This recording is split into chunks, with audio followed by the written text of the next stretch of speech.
God cast Satan out of heaven for his pride and rebellion, and Jesus himself witnessed Satan's fall like lightning. But have you ever wondered, why didn't God just destroy Satan on the spot? Why does Satan still roam the earth, wreaking havoc to this very day? In today's Bible study, we'll uncover the deeper truth behind why God cannot, and will not, eliminate Satan or his fallen angels. Even in modern times, Satan remains a key figure in spiritual warfare, and the reason for his continued existence may surprise you. What many people might not realize is that the name Satan itself carries a profound meaning. The word Satan comes from the Hebrew word for adversary or enemy, but it also implies a fallen one. Notice, however, that the Bible doesn't call him the one who fell in a past sense, but rather a fallen one, in a present continuous tense. This suggests that Satan is not simply someone who fell once and was done, but rather someone who is continuously falling, constantly plunging deeper into darkness, growing more wicked with each passing moment. The book of Revelation paints a vivid picture of Satan's fate, describing how he was cast into a bottomless pit, Revelation 20 verse 3. Think about what that means, a pit without a bottom where the fall never ends. This is what pride does. It makes you fall further and further, endlessly spiraling into corruption if it's not dealt with. Proverbs 16 verse 18 warns us of this very danger. Pride goes before destruction. Take note that destruction doesn't always mean death. David speaks in the Psalms about how God can redeem life from destruction, Psalm 103 verse 4, showing that destruction can take place even while someone is still alive. Your pride can destroy your relationships, your career, your finances. Every opportunity that God places before you can be consumed if pride is not kept in check. Just as Satan's pride led to his continuous fall, unchecked pride can lead to the steady destruction of every area of your life. But there's hope. Pride can be reversed through humility. By choosing humility, you are choosing the path opposite to Satan's, which leads to restoration instead of ruin. Satan, also known by many as Lucifer, is the ancient adversary who has spent thousands of years attempting to lure humanity away from God. But before he became the embodiment of evil, Satan was once a glorious angel, created by God for the purpose of worshiping and serving him. However, Satan wasn't satisfied with his role. He desired not just to serve God but to be served himself. His ambition was to rise above even the Almighty, to sit on a throne equal to or greater than God's. Driven by this pride, Satan staged a rebellion in heaven. He deceived a third of the heavenly host to follow him, turning their hearts away from the worship of God. These angels, who were once glorious, became what we now call fallen angels. It's important to note that fallen angels are distinct from demons. While demons are disembodied spirits wandering the earth, fallen angels were once radiant beings in God's presence, but are now beings of darkness. The war in heaven was nothing short of fierce. On one side stood the archangel Michael and the faithful angels, warriors of divine light. On the other side was Satan, depicted in Revelation as a great dragon, commanding his army of fallen angels. But no rebellion, no matter how fierce, could overthrow the kingdom of God. In the end, Satan and his angels were defeated and cast out of heaven. Revelation 12 verses 7 to 8 describes this epic battle. Then war broke out in heaven. Michael and his angels fought against the dragon, and the dragon and his angels fought back. But he was not strong enough, and they lost their place in heaven. Satan and his followers once had a place, a dimension within the heavenly realm, but they lost it forever. Yet, while Satan lost his place in heaven, as believers, we have gained one. Ephesians 2 verse 6 says, "And God raised us up with Christ and seated us with him in the heavenly realms in Christ Jesus." But here's the crucial question. Why didn't God simply destroy Satan and his angels when they rebelled? Why were they allowed to fall to earth and continue causing chaos and suffering for humanity? That is the question we'll explore in the next chapter. Stay with us as we uncover the deeper spiritual reasons behind why Satan still exists today, and what it means for us as followers of Christ. The main reason God cannot kill Satan or his fallen angels lies in their very nature. They were created as spiritual beings, and spirits cannot die. According to John 4 verse 24, God is spirit, and Satan, formerly known as Lucifer, along with his angels, were created in the likeness of that spirit. Being spirits, they exist in a realm where death, as we understand it, has no hold over them. This explains why Satan, despite his rebellion, is still very much alive and active today. The fact that Satan is still alive, however, indicates that God has a purpose for him. God, in his infinite wisdom, has a plan for all his creation, even for those that choose to rebel against him. When creation chooses a path contrary to the Creator's will, God still has the power to use even the worst circumstances for his glory. In this chapter we'll look deeper into who Satan is and explore how God continues to use Satan's existence to fulfill his divine purposes. In the book of Isaiah, chapter 14, we get a glimpse of Satan's downfall from heaven, which reveals his rebellious nature. How you have fallen from heaven, morning star, son of the dawn. You have been cast down to the earth, you who once laid low the nations. You said in your heart, I will ascend to the heavens. I will raise my throne above the stars of God. I will sit enthroned on the mount of assembly, on the utmost heights of Mount Zaphon. I will ascend above the tops of the clouds. I will make myself like the Most High. But you are brought down to the realm of the dead, to the depths of the pit.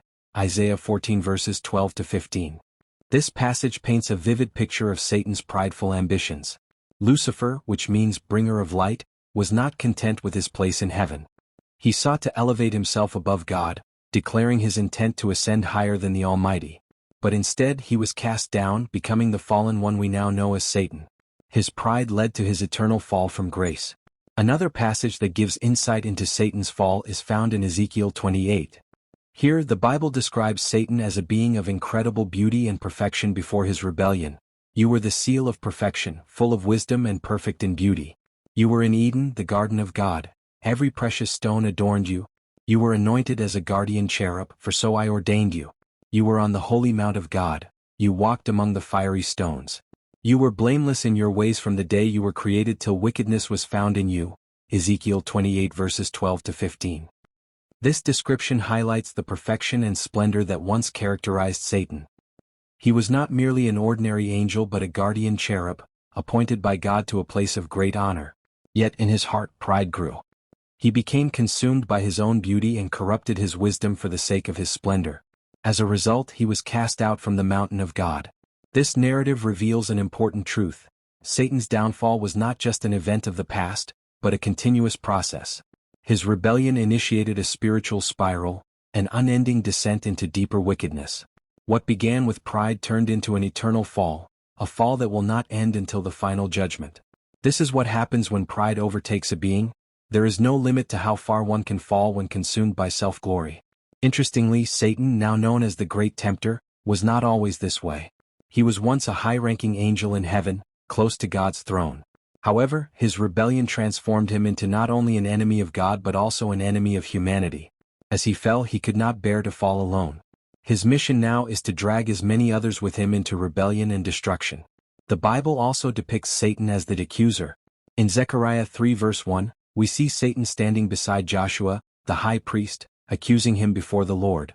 This reflects Satan's ongoing role as the one who condemns and accuses God's people. Even Jesus himself, during his time on earth, was tempted by Satan in the wilderness for 40 days, Luke 4 verses 1 to 13. Satan's influence has never ceased, and his attempts to turn humanity away from God are unrelenting. But despite Satan's continued existence, he is not free from ultimate accountability. The New Testament tells us that Satan and his fallen angels are being kept for the day of judgment.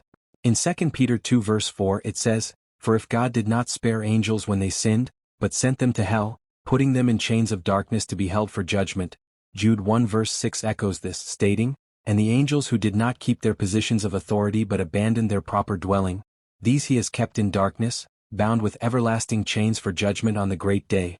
Though Satan has been allowed a certain degree of freedom on earth, his fate is sealed. He is destined for final judgment and eternal punishment. This understanding helps clarify why God cannot simply kill Satan and the fallen angels. They were created as eternal spiritual beings, and their existence serves a broader purpose in God's divine plan. God allows them to exist, but they are already judged and bound to their ultimate fate. As we continue to explore these spiritual truths, we'll uncover more about the role Satan plays in the cosmic battle between good and evil and how God's ultimate victory is already assured. Stick with us for the next chapter as we dive deeper into how God uses even Satan's rebellion to accomplish his will. One of the core reasons why God does not immediately kill Satan or his angels is that, as a just God, he must uphold the integrity of his own justice. Just as a human judge does not execute a criminal without a fair trial, God is waiting for the day when all beings, human and angelic alike, will be judged fairly according to their works. This is central to understanding why Satan is still allowed to exist. There is a divine plan at play, a grand trial, where every creature will be weighed according to their choices, their actions, and their faithfulness. To comprehend this more fully, we need to take a closer look at who God is and the attributes of his divine nature. God's actions are always an extension of his character, and understanding his character helps us understand why he does what he does. One of the most significant truths about God is that he is all-powerful. The Bible reveals that nothing can challenge his authority or supremacy. If he willed it, Satan and his angels would have no power whatsoever. But God chooses to allow Satan to exist, not because he lacks the power to eliminate him, but because there is a purpose in it. It's essential to dispel a common misconception, that Satan is God's equal or his ultimate enemy. Many believe that God and Satan are locked in some kind of cosmic battle, fighting for dominion over the universe. But this couldn't be further from the truth. God has no rival. No one can even come close to his power, not Satan, not anyone. The idea that the battle for heaven was somehow a close call is not accurate. The war in heaven, as described in Revelation 12, wasn't a contest but rather a swift and decisive defeat for Satan. In Revelation 12 verses 7-9, the Bible tells us, "Now war arose in heaven, Michael and his angels fighting against the dragon. And the dragon and his angels fought back, but he was defeated, and there was no longer any place for them in heaven. And the great dragon was thrown down, that ancient serpent who is called the devil and Satan, the deceiver of the whole world. He was thrown down to the earth, and his angels were thrown down with him." This shows the reality of the situation. Satan's rebellion was no match for God's power, and yet God chose not to kill Satan. Instead, Satan was cast down to earth. What does this tell us about God's character? It reveals that God is not just powerful but also merciful. Even in his judgment of Satan, God did not destroy him outright. This act of mercy shows a depth of love that surpasses human understanding. A love that extends even to those who have rejected him. God is not only all-powerful, but he is also all-knowing. This means that he has a complete understanding of every action, thought, and motive behind everything that occurs. God knew exactly why Satan rebelled. Although we may see Satan's pride and jealousy as senseless and destructive, God fully comprehended what led to his downfall. His all-knowing nature allows him to exercise compassion, even toward those like Satan who have turned against him. Consider this. A father who understands why his child did something wrong may not immediately punish the child but rather give them opportunities to make things right. Similarly, God, in his infinite wisdom and compassion, allowed Satan to exist, knowing that he could still use Satan's actions for a greater purpose. God's justice is balanced with his mercy, and his desire is that all his creation, even those who have gone astray, would have the chance for redemption.